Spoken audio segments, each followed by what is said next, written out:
ito, common experience ng karamihan ng mga anak na isang artista, no? Siyempre, lalo na pag yung daddy mo sikat, okay? Lalo na pag action star, di ba?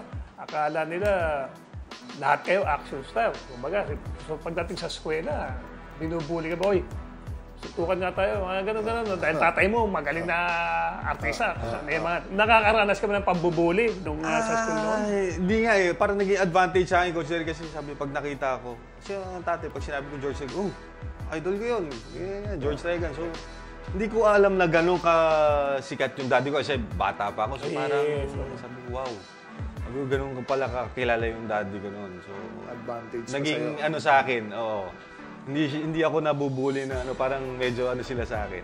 Parang pero tsaka considering pare na kasi alam mo ba't hindi nabubili? RC2 Medyo yung pag nabanggit na RC2 siguro kung sino-sino ng tatay ng artista ito baka mabuli ito Baka siguro siya nang bubuli Hindi naman. Dahil lalo na ako, Jerry, yung may edad na bata pa.